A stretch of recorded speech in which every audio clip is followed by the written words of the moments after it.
Hello everyone, very good morning all of you. Now we are going to start our new unit with new chapter, that is Centroid and Center of Gravity. This chapter is very much important for the structural calculation because we need to finding out the center of element as well as center of gravity. So let's start. What is centroid and what is center of gravity? So while studying some problems in engineering, we need to idealize the body as a particle. The particle is nothing but a CG of entire body. The entire weight of the body act through this point. As we know, the whole weight of body is concentrated on its center, and that center is called center of gravity. Complex structure like aeroplanes, ships, pyramid, etc. need to be idealized and analyzed for their stability and distribution of their masses should be such that the center of their masses should be such that the center of gravity remains the desired point. So, for the any structural stability, we need to observe that where the CG of that body is concentrated. So, what is the difference between centroid and center of gravity?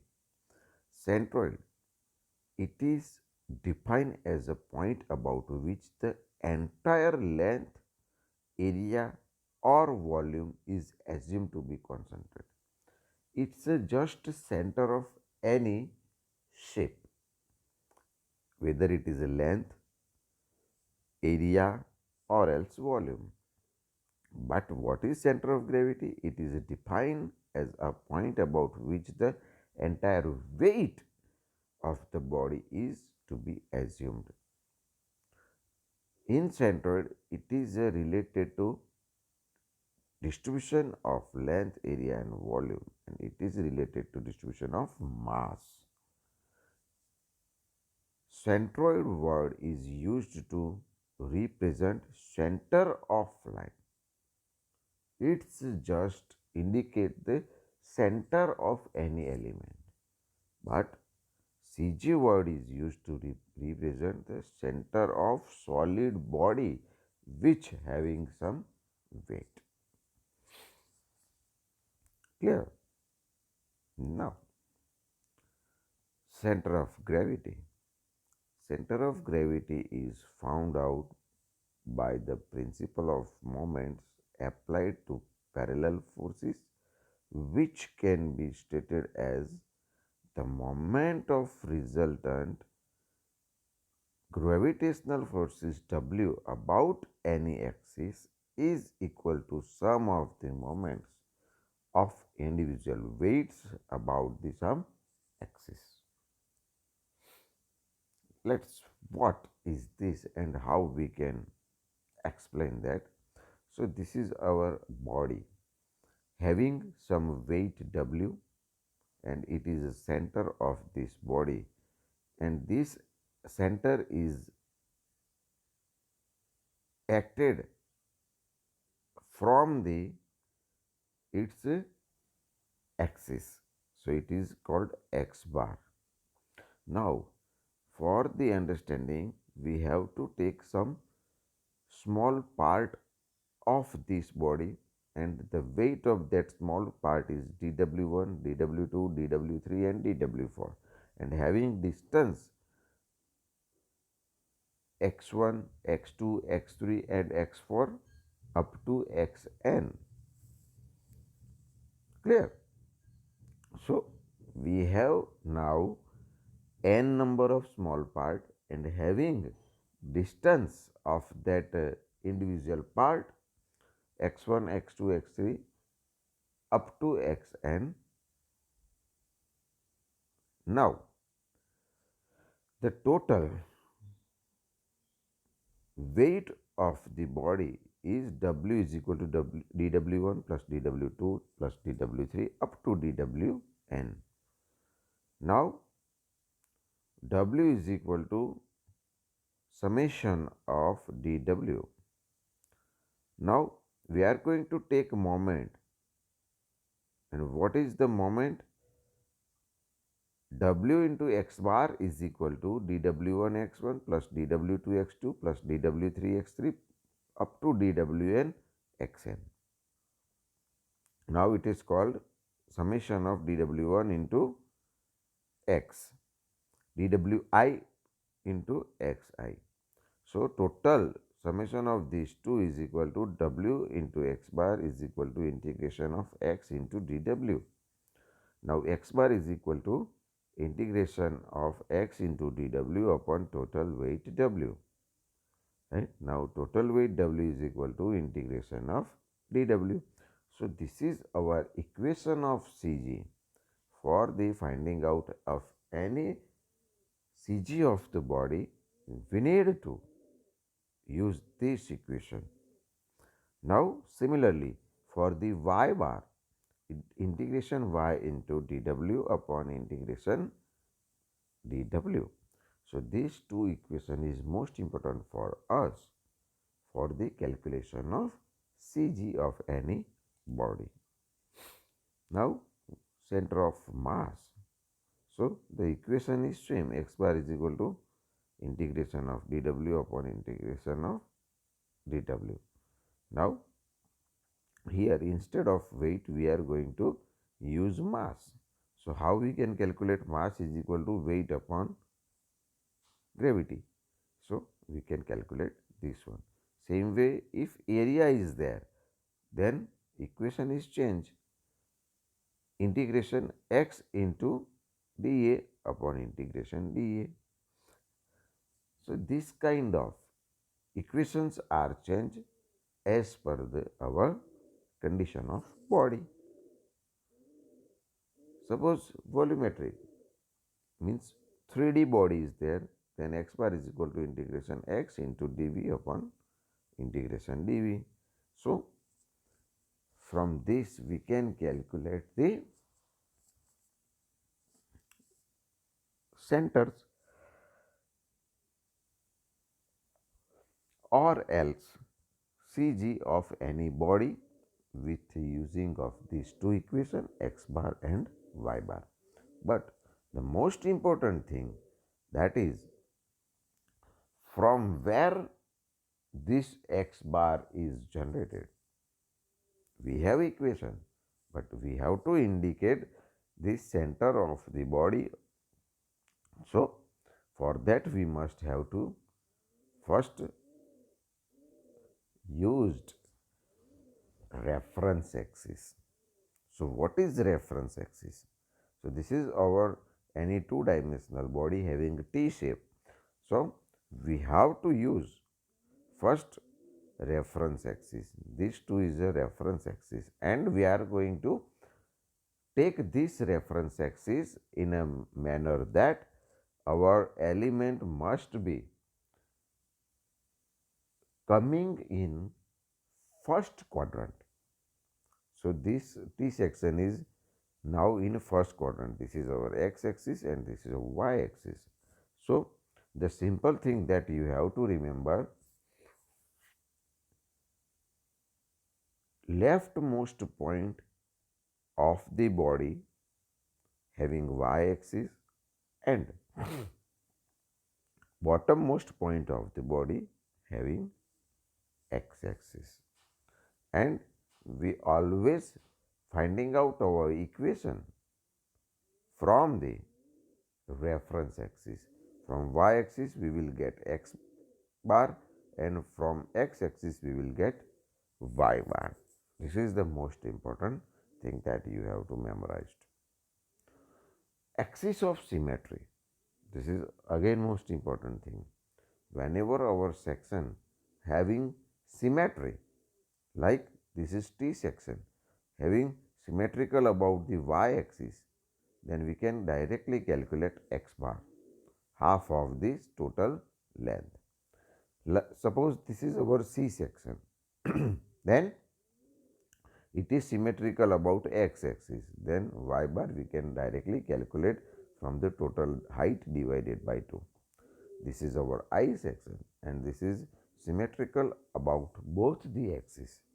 Then we can say that x bar is equal to total width by 2 and y bar is total height by 2. Clear everybody? Good.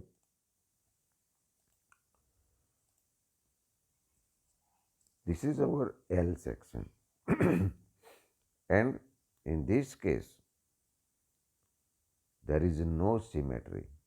So, in this case we must have to calculate x bar and y bar with the help of our equations. Now, centroid and center of gravity of composite sections.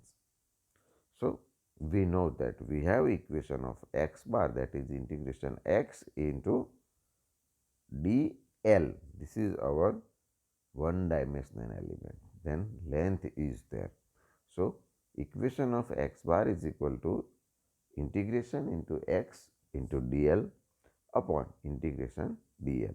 So, here we have total number of part. How many parts are there? This is L1, this is L2 and this is our L3. So, here and we have to take part in a manner that we must have to know of that center, otherwise we can't take as a part.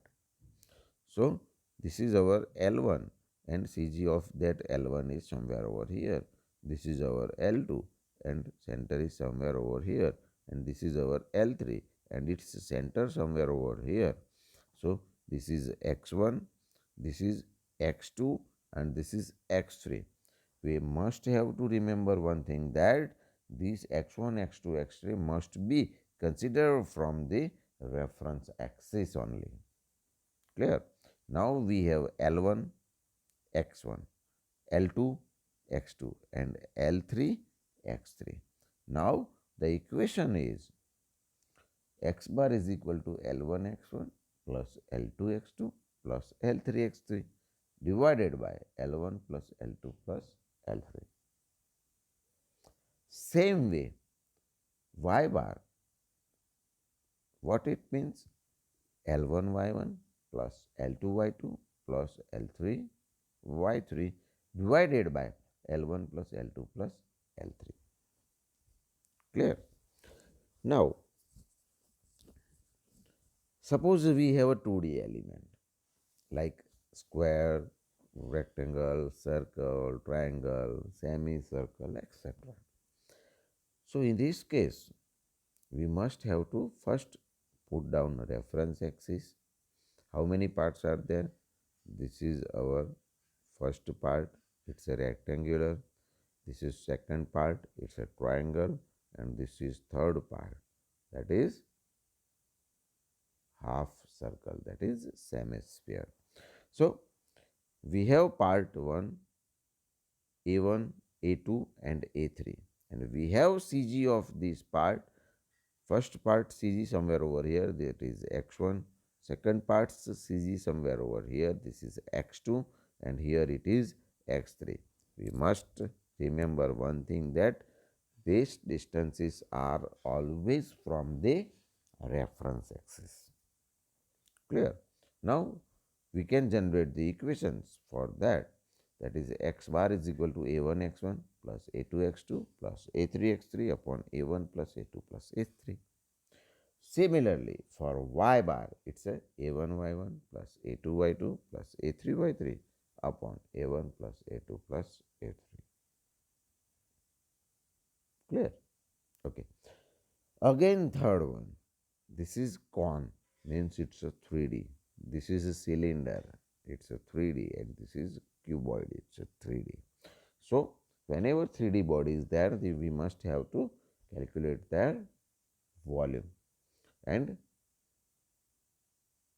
for the calculation of area, length, volume and its CG, we must have to refer the given three tables in our book. For one dimensional, two dimensional and three dimensional elements, we have equations are there. So you have to first memorize that three tables. You know from your schooling time that you know, but you just have to go through and revise it. What is the length and its center? What is the area and its center? What is volume and its center? Now this is our three dimensional. So it's a volume over here. So first part, it's a V1, V2 and V3. The distance is x1, x2, x3. Here it is y1, y2, y3. Okay, so we have again equation, that is v1 x1 plus v2 x2 plus v3 x3 upon v1 plus v2 plus v3, and we will get x bar. Same way y bar.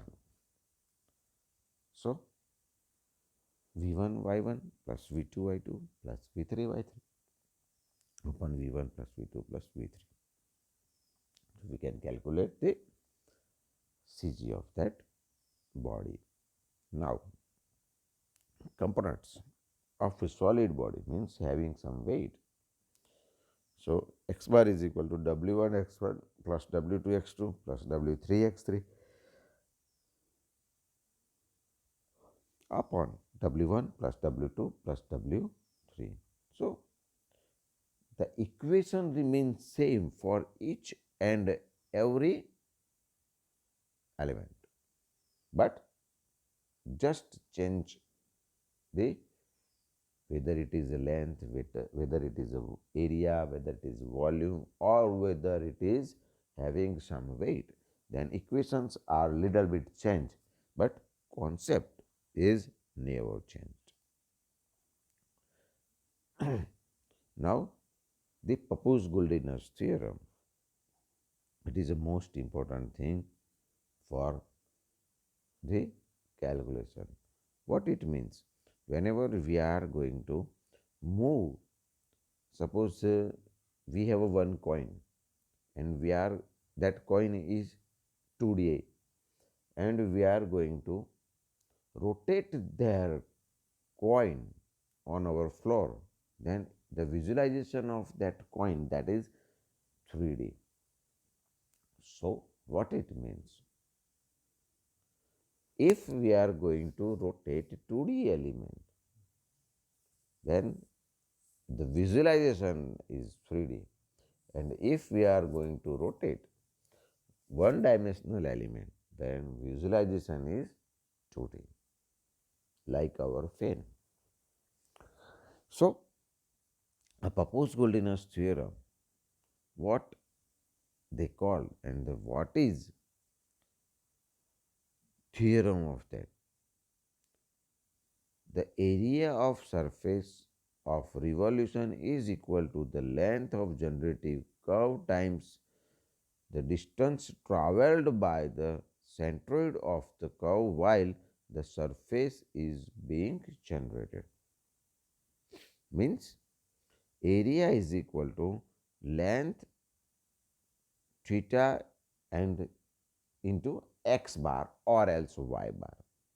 So we have to first find out x bar or y bar, and the theta rotation is always 2 pi, means 360 degree, and the total length will gives us generated area.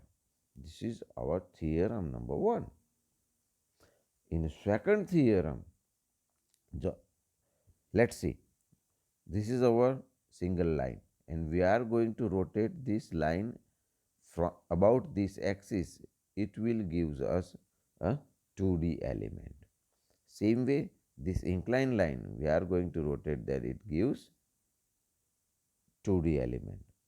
Same way, this is our ring and we are going to rotate that ring, it gives us 2D. So what the second theorem says, the volume of the body of revolution is equal to generating area times the distance traveled by the centroid of the area while the body being generated. Means two-dimensional element having some area rotate 2 pi into y bar or x bar will gives us the generating volume. So, like this is our 2D body and we are going to rotate that, it gives a 3D hemisphere, right. So, this is Pappus-Goldeness theorem and it gives us the visualization of 2D from one dimensional and visualization of 3D from two dimensional, and we can calculate that things. Clear everybody? So, for the better understanding of this, we must have to memorize or revise that three tables will which gives in a book. So, you have to prepare that table and one time go through that. We will discuss example in our next lecture. Thank you. So, thank you very much.